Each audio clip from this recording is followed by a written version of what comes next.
Muy bien, hermanos, les invito a que abran sus Biblias al libro de Colosenses, capítulo 3. Hoy día vamos a ver los versículos del 22 hasta el capítulo 4, versículo 1. Finalmente vamos a llegar al capítulo 4. Y luego de esto creo que nos falta un par de prédicas más y acabamos finalmente con nuestro libro de Colosenses, que ha sido y sigue siendo una gran bendición para todos nosotros. Colosenses capítulo 3, vamos a leer de los versículos 22 hasta el capítulo 4, versículo 1.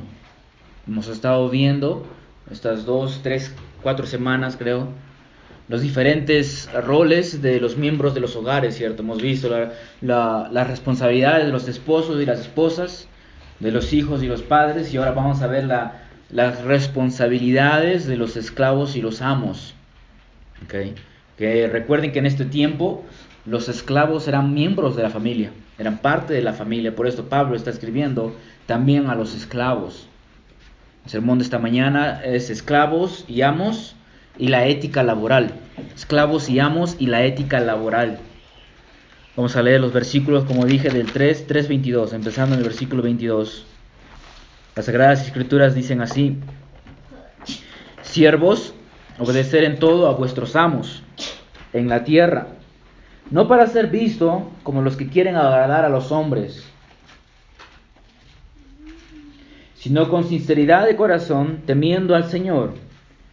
Y todo lo que hagáis, hacedlo de corazón como para el Señor y no para los hombres, sabiendo que del Señor recibiréis la recompensa de la herencia. Es a Cristo el Señor a quien servís. Versículo 25. Porque el que procede con injusticia sufrirá las consecuencias del mal que ha cometido, y eso sin acepción de personas. Capítulo 4, versículo 1. Amos, tratad con justicia y equidad a vuestros siervos, sabiendo que vosotros también tenéis un Señor en el cielo. Querida congregación, Pablo nos da en 2 de Timoteo 3, del 16 al 17, la enseñanza más clara acerca de la doctrina de las Escrituras. Este versículo dice así: toda Escritura es inspirada por Dios y útil para enseñar, para reprender, para corregir, para instruir en justicia, a fin de que el hombre de Dios sea perfecto, equipado para toda buena obra. No hay libro como las Escrituras, hermanos. Las Escrituras nos preparan, dice Pablo. Y Pablo es claro. Él dice que toda, déjeme repetir eso, toda la Escritura es inspirada por Dios. Absolutamente toda. Y toda es buena para equiparme para toda obra buena. Inclusive Levíticos, que a veces es difícil de leerlo, ¿cierto? ¿Cuántos de ustedes leen Levíticos y dicen, wow, finalmente voy a leer Levíticos, qué emoción? Creo que muy pocos, ¿no? Todos están, otra vez Levíticos. Eclesiastés también es bueno para prepararme para toda obra. Inclusive el pasaje que acabamos de leer. A pesar de que el pasaje que acabamos de leer habla acerca de esclavos y de amos, ¿cierto? Yo no soy esclavo y tampoco tengo esclavos. No soy amo de esclavos. Y en nuestro país la esclavitud ya se abolió hace muchos años. Entonces, aquí surgen las preguntas, ¿cierto? ¿Cómo puedo crecer en mi fe con un tema como este? ¿Cómo Dios me puede perfeccionar espiritualmente con el tema de la esclavitud? ¿Cómo esa porción de las Escrituras me puede asemejar más a Cristo? Ahora, si creemos que lo que Dios dijo en 2 de Timoteo 3 es verdad, entonces Dios puede tomar esta porción de las Escrituras y madurarnos en la fe. Recuerden, hermanos, que la santificación empieza por la renovación de la mente. Y esto es lo que vamos a hacer ahora. Vamos a renovar nuestras mentes. Vamos a informarnos sobre lo que las Escrituras nos hablan acerca de la esclavitud. Y hoy en día hay mucha confusión al respecto. Hay muchas ideas equivocadas. E inclusive, hermanos, hay muchas personas que tuercen las Escrituras para enseñar cosas incorrectas, cosas que la Biblia no enseña. Así que antes de exponer los versículos, quiero primeramente ver estos versículos de forma general, para luego hablar acerca de la esclavitud y luego vamos a exponer nuestros versículos. Así que quiero mencionar un par de cosas en forma general acerca de lo que acabamos de leer. ¿Okay? Número 1, cuando leamos las Escrituras, y quiero que siempre recuerden esto cuando ustedes lean las Escrituras, cuando leamos las Escrituras, siempre tenemos que hacerlo no solo en su contexto inmediato, es decir, en el contexto en que se encuentra. Tenemos que ver los capítulos que le siguen, los capítulos anteriores, no solamente en su contexto inmediato, no solo a la luz de toda la Escritura, es decir, que cuando lees un pasaje tienes que verlo a la luz de todo lo que la Biblia enseña. ¿Okay? Entonces, no solamente en su contexto inmediato, no solamente en su contexto de toda la Escritura, sino también en su contexto histórico. ¿Okay? Esto es algo que muchas personas obvian, ¿okay? No entienden esto. Pablo no está escribiendo a una iglesia en la ciudad de Puno del 2021. Pablo está escribiendo a un grupo específico, en un tiempo específico, en una cultura y sociedad específica, con un lenguaje diferente. Así que todo es diferente, ¿cierto? Entonces, si nosotros podemos entender de que hay un contexto histórico, esto nos va a llevar a no cometer muchos errores, ¿ok? Muchas personas al leer este pasaje dicen cosas como esta: el Dios de la Biblia aprueba la esclavitud porque la regula. Pablo aquí está regulando la esclavitud. Así que ellos dicen, wow, mira, aquí Pablo está regulando la esclavitud, así que Dios de la Biblia quiere la esclavitud. Y lo que muchos piensan es en la esclavitud que sucedió, por ejemplo, en los Estados Unidos o en nuestro país hace mucho tiempo, y ya vamos a hablar acerca de esto. ¿Okay?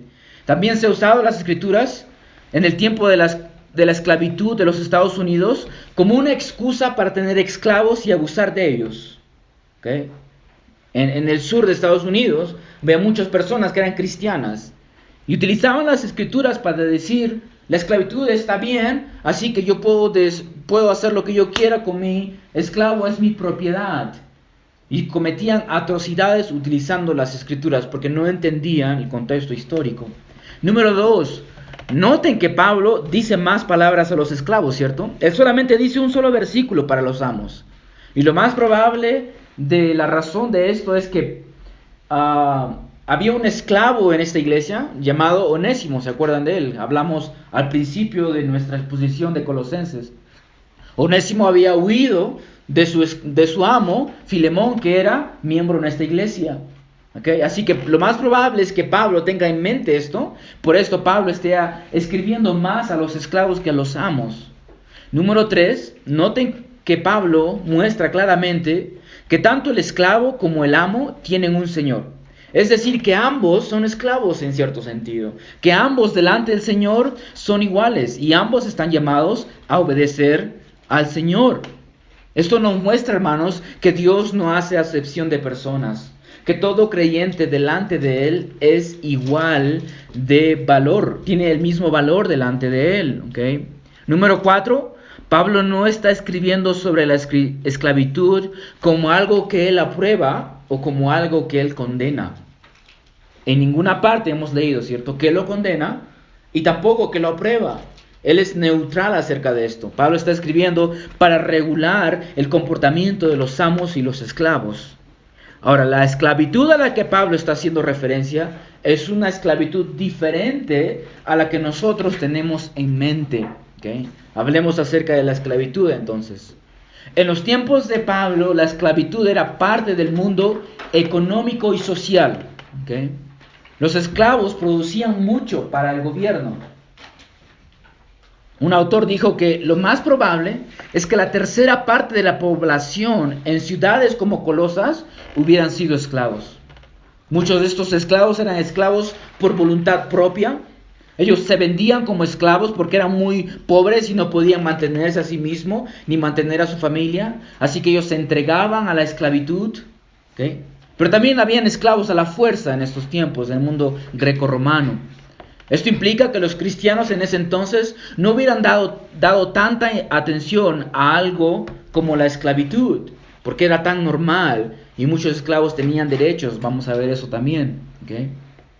Esto es diferente a la esclavitud practicada, por ejemplo, en los Estados Unidos o inclusive en nuestro país.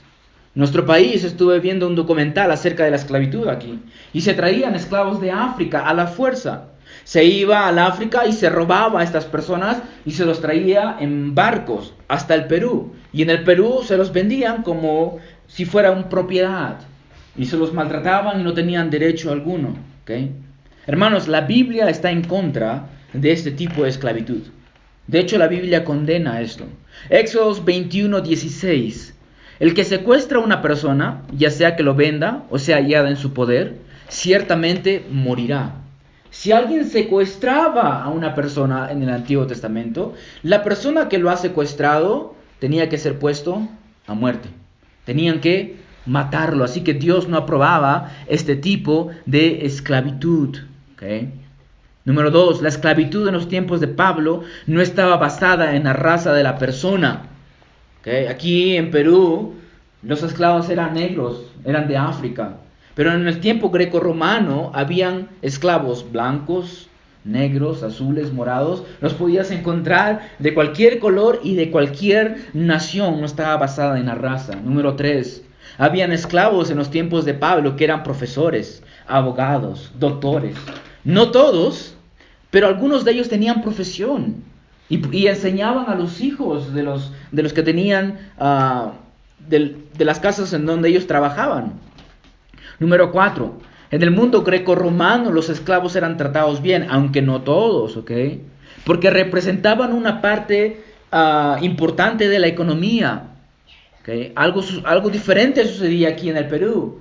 Aquí podías matar a tu esclavo y te ibas y te comprabas otro. No había problema. Número 5, los esclavos en el mundo greco-romano eran liberados a través de un proceso llamado manumisión. Manumisión. ¿Okay? Eran liberados por motivos de afecto. Quizás su amo los amaba tanto que los liberaba. Favores prestados, méritos, cualidades personales, buena voluntad del propietario, etc. También se dice que muchos esclavos recibían su libertad antes de cumplir 30 años. Esto no era así en el tiempo en el Perú. En el Perú, si tú eras esclavo, tu hijo iba a ser esclavo, tu nieto iba a ser esclavo, hasta que el gobierno te liberara, como sucedió hace muchos años a través de Ramón Castilla, como se dice, ¿cierto? Número 6, Pablo está regulando la esclavitud en base a la esclavitud regulada en el Antiguo Testamento. En el Antiguo Testamento, hermanos, la esclavitud no era necesariamente algo malo. Era algo que sucedía en el Antiguo Testamento y Dios lo aprobaba, Dios lo regulaba, porque era diferente al tipo de esclavitud que nosotros tenemos en mente. No era algo donde podías matar a tu esclavo. Habían leyes. Si matabas a tu esclavo, te podían matar. Así que esta esclavitud del Antiguo Testamento no era necesariamente mala. ¿Okay? No era mala. Así que el tipo de esclavitud que Pablo está regulando era un tipo de esclavitud diferente a lo que nosotros tenemos en mente. ¿Okay? Ahora, el Evangelio, hermanos, había penetrado tanto en estos tiempos que el Señor había salvado a personas que tenían esclavos. Había salvado a amos. ¿Okay? Y el Espíritu Santo, a través de Pablo, quiere escribir a estos amos. Quiere escribir a estos esclavos para que vivan una vida que glorifica a Cristo. Ahora, nosotros ya no tenemos esclavos en este tiempo. Espero que ninguno de ustedes tenga esclavos por ahí. Nadie tiene esclavos, ¿cierto? ¿Okay? Entonces, la pregunta es, ¿cómo entonces aplico esto a mi vida? Este pasaje, hermanos, contiene muchos principios bíblicos, ¿okay? Que podemos utilizarlo perfectamente para nuestras vidas, en la vida de los empleados y los empleadores, y también para la vida de los padres y las madres de familia. Así que lo que vamos a hacer ahora es exponer estos versículos en su contexto para luego aplicarlos a la vida laboral. Así que empecemos a ver el encabezado número 1, como ustedes tienen ahí en sus hojitas, algunos ya tienen sus hojas ahí. Número 1, esclavos, a que diga instrucciones para los esclavos. La instrucción es obedecer, ¿cierto? Miren el versículo 1. El versículo 22 que diga, siervos, obedecer en todo a vuestros amos. La palabra siervos aquí es la palabra doulos, que también significa esclavo. ¿Okay? Así que esclavos, obedezcan en todo a vuestros amos. Esto probablemente quiere decir, obedézcanlo en todo, así les agrade o no les agrade lo que sus amos les diga. pero siempre y cuando no contradiga las Escrituras. ¿Okay? Siervos, obedecer en todo a vuestros amos en la tierra. La palabra amos aquí es la palabra kurios, ¿okay? Que también se puede traducir como la palabra Señor. Y este es un título que se le da a Jesucristo en este mismo pasaje. En el versículo 23, 24, el capítulo 4, versículo 1, es la palabra, ven la palabra ahí Señor, es la palabra kurios, ¿ok? Así que Pablo les recuerda a los esclavos que sus kurios son solo kurios terrenales. Ellos tienen un kurios celestial, nuestro Señor Jesucristo. Es como si Pablo les dijera a estos hermanos: los kurios terrenales o los amos terrenales pueden darte libertad física, pero el amo celestial les da libertad para sus almas. Los kurios o los amos en la tierra te pueden dar descanso físico, pero el kurios o el amo celestial descanso para tu alma. Los amos terrenales tienen un gobierno limitado sobre sus vidas, pero el amo de la celestial tiene gobierno total y completo de sus vidas. Los amos terrenales los compraron con dinero, pero el amo celestial los compró con su propia sangre. Pablo aquí, hermanos, está tratando de animar a los hermanos a poner sus ojos en Cristo. Y Cristo es el verdadero dueño de sus vidas. Así que la obediencia completa y total de los hermanos esclavos hacia sus amos es porque ellos tienen un amo celestial que los está llamando a obedecerlos. Hermanos empleados, ustedes que tienen trabajos, ¿okay? Dios los llama a obedecer en todo a sus jefes. Y obviamente que esto tiene una excepción. Obedézcanlos siempre y cuando les llamen a hacer algo que no es contradictorio a las Escrituras. ¿Por qué? Porque tenemos un Señor celestial por encima de ese jefe que nos llama a obedecerlo a Él primeramente. Así que si tu jefe no es un jefe tirano, tú estás llamado a obedecerlo en todo. Dios se complace cuando tú obedeces a tu jefe. Recuerden esto, hermanos. Es Dios el que te ha puesto ese jefe que tú tienes. Ese jefe que tú tienes, de la forma en que es Él, Dios te lo ha puesto en tu vida. Así que cuando tu jefe te mande a hacer algo que quizás no te agrada, recuerda que es el Señor el que te ha puesto ese jefe. Es el Señor que te manda a obedecer a ese jefe. Recuerden que Dios es soberano sobre todo, así que tenemos que obedecer a nuestros jefes sin excusas. Les cuento una historia. Hace mucho tiempo fui a predicar por allá, por Pomata. Y me acuerdo que este campamento empezaba un jueves, viernes, sábado y domingo. ¿Okay? Y el presidente de este campamento, el dirigente de este campamento, no estaba, porque él estaba trabajando en la municipalidad, había tomado un trabajo en la municipalidad. Así que él salía los sábados por la mañana y podía estar en la tarde allá en el campamento. Y recuerdo que los jóvenes estaban enojados y decían: ¿pero por qué no está aquí?, decían ellos. ¿Por qué no está aquí? Él debería de estar aquí, él es el presidente. Así que conversé yo con estos jóvenes y les decía: es que él tiene un jefe ahora y tiene que trabajar. Y estos jóvenes decían: no importa, él tiene que dejar ese trabajo y venir aquí, porque estas cosas son más importantes que el trabajo. Y esto es erróneo, hermanos. ¿Por qué es erróneo? Porque Dios no manda a nadie a ser presidente de un campamento. Esto es una voluntad propia. Esto es lo que tú quieres hacer. Sin embargo, sí te manda a obedecer a tu jefe. Y si tu jefe te dice: tienes que trabajar de lunes a sábado, trabaja de lunes a sábado. ¿Se dan cuenta de la diferencia? Tu jefe no te está pidiendo nada en contra de las Escrituras. Así que uno está llamado a obedecer a los amos, siempre y cuando no vaya en contra de las Escrituras. Pero Pablo va aún mucho más lejos. Él dice: obedézcanlo, pero obedézcanlos sin hipocresía. Dice: no para ser vistos como los que quieren agradar a los hombres. Pablo se refiere aquí sobre la actitud del esclavo que trabajaba para su amo cuando lo ve. Es decir, que cada vez que su amo lo veía, ¿cierto?, quizás agarraba ahí su pala y su pico y empezaba a trabajar bien. Pero apenas su jefe se iba, ya no estaba trabajando. Este tipo de obediencia, hermanos, era una obediencia fingida. Era una obediencia hipócrita, que solo se preocupaba por la apariencia. Porque apenas su jefe lo veía, trabaja. Pero si su jefe no lo ve, Ni siquiera le importa, hermanos. Esto no le complace a Dios. Esto me hace recordar a los fariseos. ¿Se acuerdan de ello? Cuando Jesucristo en Mateo 7 dice de que estos hombres, cada vez que daban limosnas, ¿qué hacían? Tocaban trompetas. ¿Okay? Cada vez que ponían una limosna, las trompetas sonaban. ¿Para qué? Para que todos lo vean y puedan ver de que ellos han dado su limosna.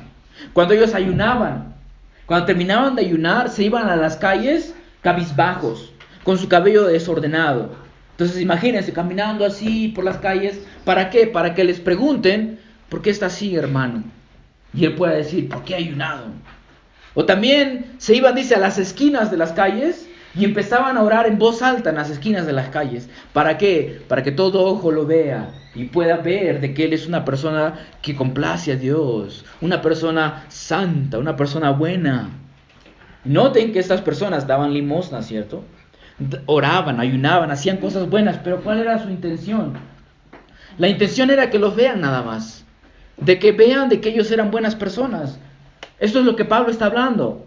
Está llamando a los esclavos a que no trabajen de esta forma, solamente cuando los amos los vean. Así que escuchen esto, hermanos. Trabajar solo porque tu jefe te ve y así complacerlo a él, o para que vean que eres un buen trabajador, o para que te ganes un aumento de sueldo, te es pecado. ¿Por qué? Porque no lo haces para el Señor, sino lo haces para ti mismo. Tú estás al centro de tu ética laboral. Y esto no puede ser así para los hermanos, para los cristianos. 1 Corintios 10:31 dice, entonces, ya sea que comáis, que bebáis o que hagáis cualquier otra cosa, hacerlo todo para la gloria de Dios. Este eres tú. ¿Cuál es tu motivación para trabajar? ¿Por qué lo haces? ¿Para que te vean? ¿Para que vean de que eres una buena trabajadora solo porque te vean? Recuerda que quizás puedes estar engañando a tus jefes o a tus compañeros de trabajo, pero no engañas al Señor. El Señor ve la motivación de tu trabajo. Ahora Pablo no solo le dice a los esclavos que obedezcan, también que obedezcan sin hipocresía, pero también le agrega algo, con sinceridad. No para ser vistos como los que quieren agradar a los hombres, sino con sinceridad de corazón, es decir, con buena voluntad. Trabaja para tu amo, dice Pablo, con buena voluntad. En Primera de Crónicas 29, leemos cómo el rey David dice que él dio ofrendas materiales para la construcción de la casa del Señor. Esta casa sería construida por Salomón. Y escuchen lo que dice en el versículo 17.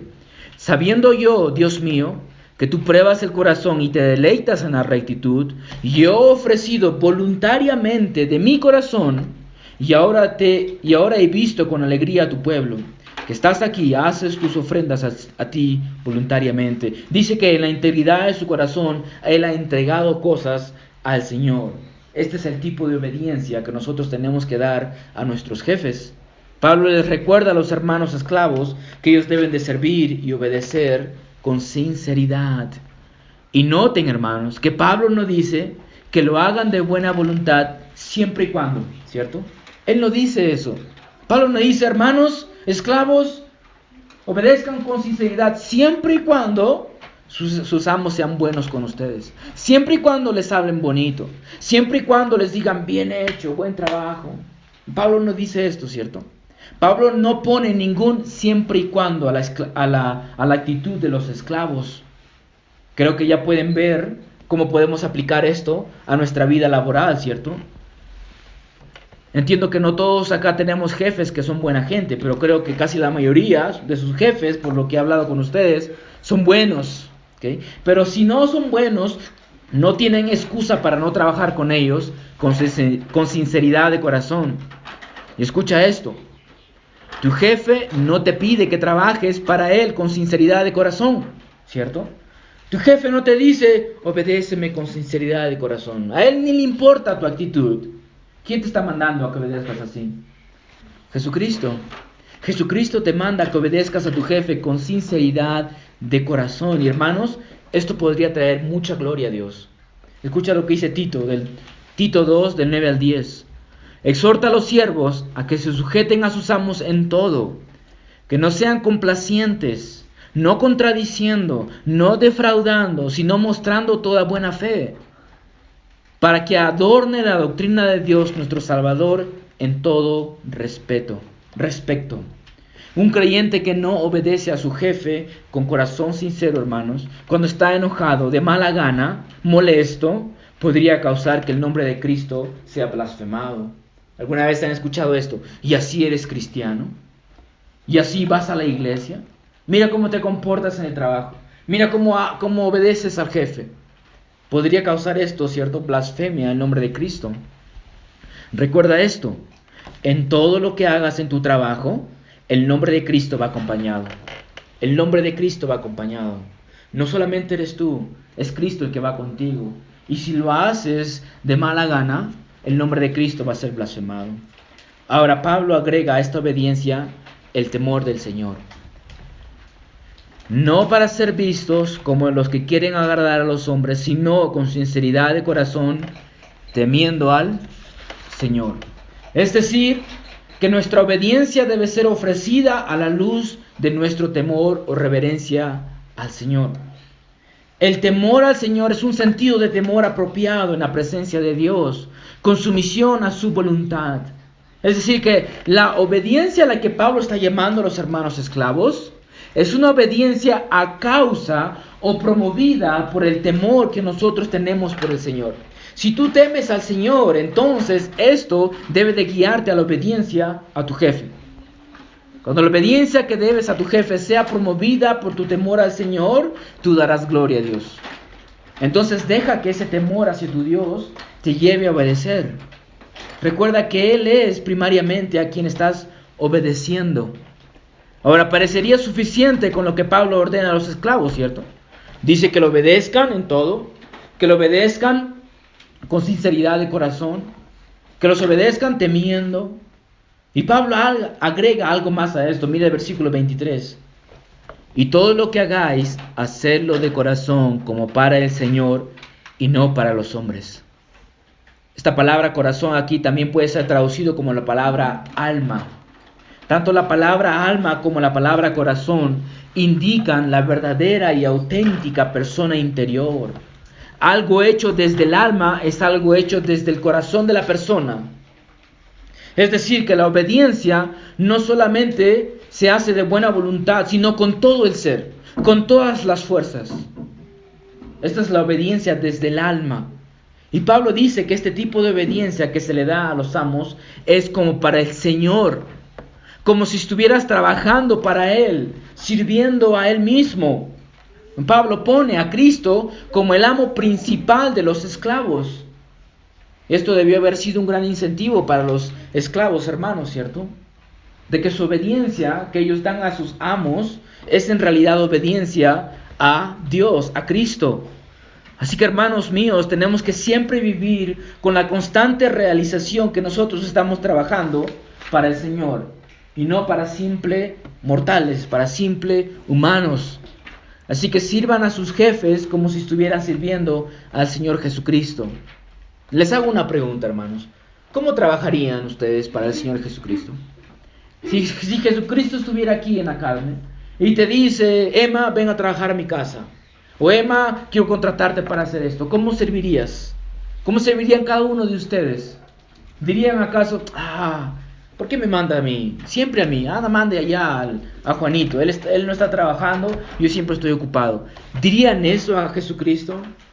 Entonces, de la misma forma, hermanos, tenemos que ver a nuestros jefes.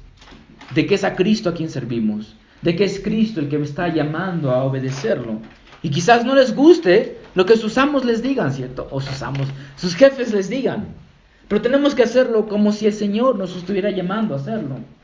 Y Pablo nos dice que cuando hacemos esto, hay una recompensa. Hay una recompensa por obedecer. Miren el versículo 24. Sabiendo que del Señor recibiréis la recompensa de la herencia. Es a Cristo el Señor a quien servís. Noten, hermanos, la certeza de la recompensa. Pablo dice, sabiendo. Él no dice, bueno, quizás de repente reciben recompensa. Él dice, sabiendo. No hay duda en las palabras de Pablo, ¿cierto? Y noten, ¿quién nos recompensará? No sus amos terrenales, sino su amo celestial. Pablo dice, del Señor recibiréis. Y vean lo que recibirán. No van a recibir cosas perecederas, sino algo imperecedero. La recompensa de la herencia. Recibirán herencia, les dice a los esclavos. Ahora Pablo en el capítulo 1, versículo 21, ya nos ha hablado acerca de nuestra herencia. ¿Se acuerdan de ese versículo que dice que nuestra herencia está con los santos en los cielos? Ahora, ¿por qué Pablo les recuerda esto a los esclavos? ¿Por qué les dice a ellos que recibirán la recompensa de la herencia si ya lo mencionó en el capítulo 1, versículo 21? Lo más probable, hermanos, es que estos esclavos se hayan sentido inferiores a sus amos. Se hayan sentido como cristianos de segunda clase. Como que esta herencia es solamente para los amos y no para los esclavos. Que los esclavos recibirán migajas. Pero Pablo les dice directamente, no, hermanos, ustedes también recibirán la herencia, al igual que sus amos. Pablo está poniendo al amo y al esclavo al mismo nivel. Delante de Dios, ambos tienen y obtienen lo mismo a través de la gracia. Sin duda estas palabras hubiera levantado el ánimo a los hermanos esclavos, ¿cierto? Les hubiera ayudado a obedecer a sus amos. Lo más probable es que los amos no vean el esfuerzo y el amor que pusieron los esclavos cuando les mandaron a hacer algo. Pero hay alguien que sí los ve y los va a recompensar, el Señor Jesucristo. Nosotros vamos a ser recompensados, hermanos. Si tu jefe no ve lo que estás haciendo, o no te recompensa por lo que haces, o inclusive si te recompensa, te va a recompensar con cosas que perecerán. Hay alguien, hermanos míos, que los está viendo. Hay alguien que los va a recompensar con algo que nunca va a acabarse. Noten el énfasis que Pablo pone en el hecho de que trabajamos para el Señor primariamente. En el versículo 22 dice temiendo al Señor. Versículo 23, como para el Señor. Versículo 24, a Cristo el Señor sirven. ¿Cierto? Entonces el énfasis de Pablo es, hermanos, no tienen un amo simplemente terrenal, tienen amos celestiales y ellos trabajan y ellos los recompensarán.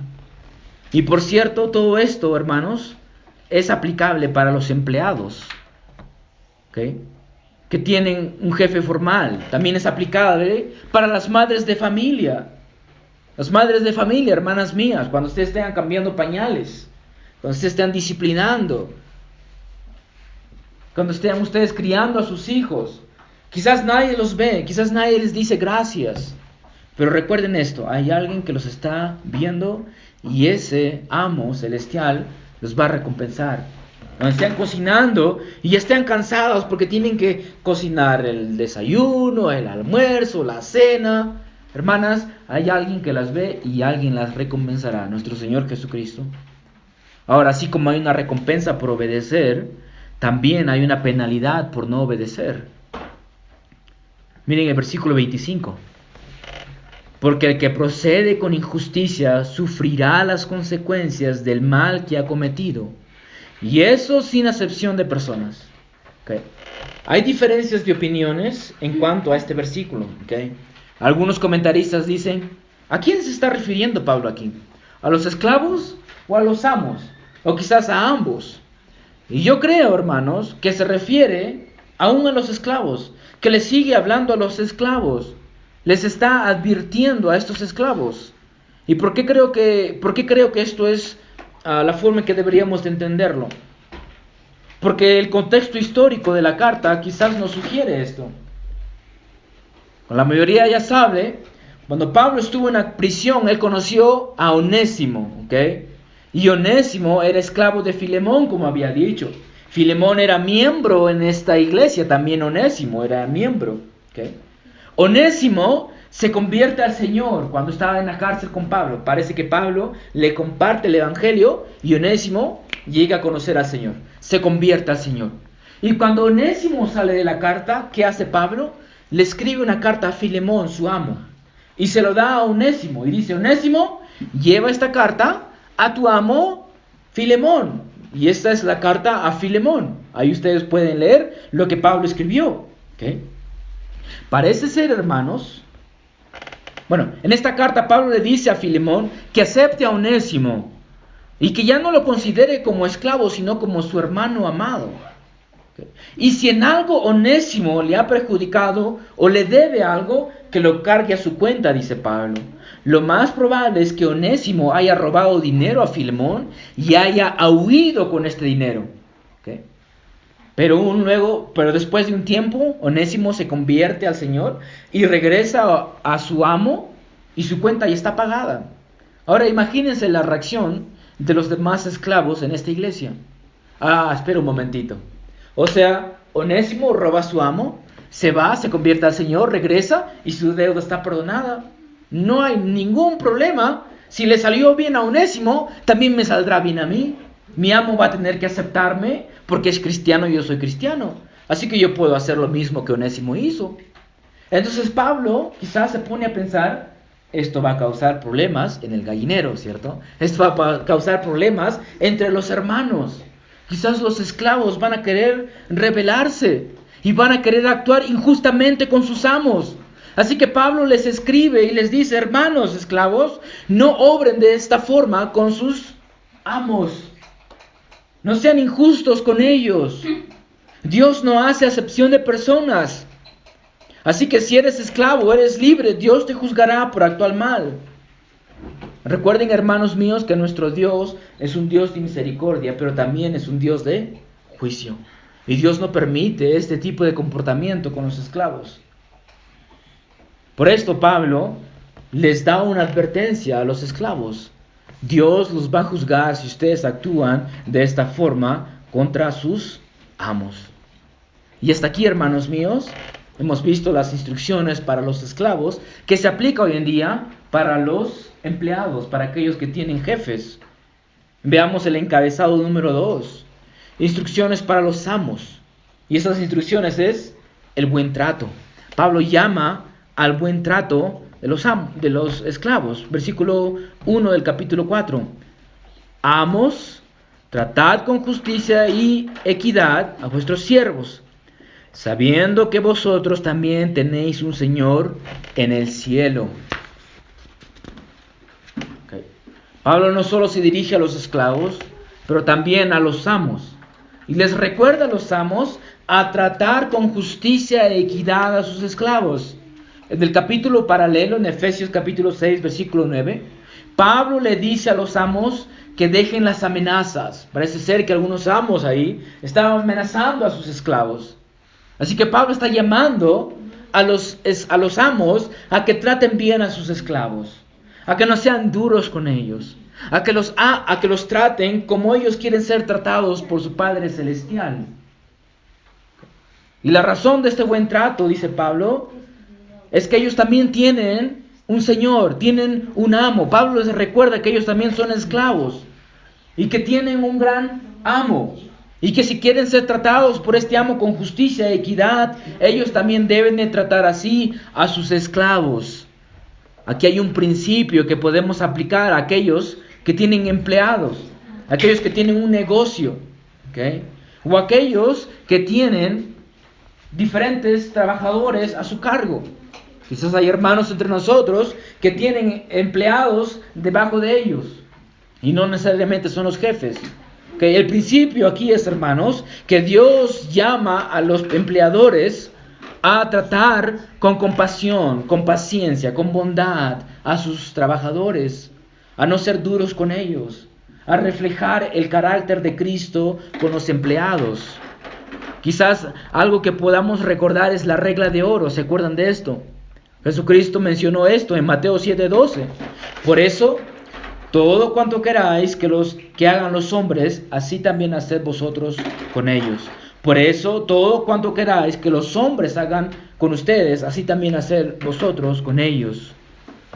Así que empleados, empleadores, madres y padres de familia, que todo lo que hagan, háganlo para el Señor, sabiendo que de Él recibirán su recompensa. ¿Qué es más importante, recibir recompensas en el cielo o recibir recompensas en esta tierra que son pasajeras? ¿Cierto? Se acaban pronto aquí en este mundo no son eternas, pero sin embargo Dios promete a cada uno de ustedes que trabajan para empleadores, ¿cierto? Que tienen jefes, que ustedes lo hagan, que obedezcan a ellos en todo, que lo hagan de corazón, que lo hagan sin hipocresía, que lo hagan temiendo al Señor, que lo hagan de todo corazón. ¿Okay? El Señor no solamente nos manda a obedecer, sino nos manda a obedecer internamente, con el corazón, con el alma, como para el Señor. Recuerden esto, trabajan para el Señor. El Señor es su jefe. A los hermanos, a las hermanas que son madres de familia, cuando estén atendiendo a sus hijos, recuerden de que están trabajando para su Señor. Que cuando son las 12 de la mañana, hay algo interesante en los niños, ¿no? Cuando son las 12 de la mañana, 1 de la mañana, escuchas, no sé por qué, como que ya tienen alarma, ¿no? A las 2 de la mañana, 1 de la mañana ya se despiertan. Entonces uno tiene que despertarse y ver a los niños. Recuerden que esto lo hacen para el Señor. Y no, Pablo no les llama a decir, wow, mi hijo finalmente se despertó a las 2 de la mañana, qué emocionante, voy a ir a ver cómo está. Esa no es la actitud, nadie tiene esa actitud. Pero sin embargo, puede ser un momento de darle gloria a Dios, ¿cierto? De decir, Señor, usted me ha llamado a ser una madre y hacerlo para usted, trabajar para usted. Quizás tu esposo no te diga gracias, amor, por hacerlo, pero Dios lo ve y Él te recompensará. Así que una vez más, hermanos, les recuerdo a todos ustedes que todo lo que hagan, háganlo para el Señor, sabiendo que de Él ustedes van a recibir su recompensa. Vamos a orar, hermanos. Dios de la gloria, su palabra es perfecta, Señor. Su palabra es perfecta y nos instruye en todas las áreas de nuestras vidas. Este capítulo o estos versículos que hemos leído y hemos expuesto nos muestran, Señor, la ética laboral. Nos muestran cómo debemos de comportarnos hacia nuestros jefes. Dios mío, queremos hacerlo todo para su gloria. Todo para su gloria, sabiendo que usted nos dará la recompensa eterna. Ayúdenos a conformarnos a su palabra. Ayúdenos a tomar estas palabras en serio y empezar a cambiarnos a actitudes en el trabajo. Que la forma en que nos comportemos, la forma en que hablemos, la forma en que nosotros desarrollemos nuestras obras, sean para su gloria, sean para que le traigan honor, para que quizás alguno pregunte o el jefe pregunte, ¿por qué obedeces de corazón? Y nosotros podamos decir, porque Cristo me manda, porque Cristo es mi Señor y Él me manda a obedecerlo de todo corazón, temiéndolo a Él. Dios mío, ayúdenos a poder testificar de Cristo en nuestros trabajos. Ayúdenos a poder ser luz en nuestros trabajos, a poder compartir el Evangelio con aquellos que quizás no conocen a Cristo. Ayúdenos a reflejar el carácter de Cristo. Quizás no tengamos empleados debajo de nosotros, pero ayúdenos, Padre Santo, a mostrar a Cristo en todo lo que hacemos, en la forma en que hablamos. Ayúdenos a glorificarnos, como dice Pablo, a glorificarlo en todo lo que hagamos, ya sea en comer o en beber, que todo lo hagamos para su gloria, Señor. Que cuando obedezcamos, Padre mío, no lo hagamos para recibir una recompensa, que no lo hagamos de manera hipócrita, que lo hagamos de todo corazón para usted, porque usted es el que ve. Usted no solamente ve nuestra obediencia externa, sino también la interna, la actitud de nuestros corazones, que la hagamos sin hipocresía, que la hagamos de todo corazón. Dios mío, esa es la obediencia que nosotros queremos dar a nuestros jefes. Ayúdenos, Dios mío, a no simplemente escuchar este sermón y ignorarlo, sino también a ponerlo en práctica, que seamos luz allá en nuestros trabajos. Padre mío, ayúdenos, transfórmenos, cámbienos a la imagen de Cristo, que seamos como Él. Y sabemos que Él vino a este mundo a hacer absolutamente todo lo que usted le mandó. Él no dijo nada que haya salido de su propia boca. Todo, Señor, ha sido mandado por usted a Él. Se sometió en todo. Ayúdenos a imitar a Jesucristo, a ser como Él. Perdone nuestros pecados, Señor, si hemos estado siendo personas flojas en nuestro trabajo, si hemos estado obedeciendo de mala gana, Padre, perdónenos. También le pido por las madres de familia aquí, Sabemos que es difícil, Señor, criar a hijos, a cambiarle los pañales, a lavar los platos, a lavar la ropa, Señor. A veces es difícil, pero Dios mío, que mis hermanas puedan recordar de que es usted el que las manda a ellas a hacerlo de todo corazón, a hacerlo como para usted, de que usted es el que manda a cuidar de sus hijas, de sus hijos. Padre mío, le pido que usted pueda ayudar a mis hermanas y que nos haga a todos nosotros recordar, Padre, de que todo lo que hacemos lo hacemos para su gloria, porque de usted recibiremos la recompensa. Es en el nombre de Cristo Jesús que oramos. Amén.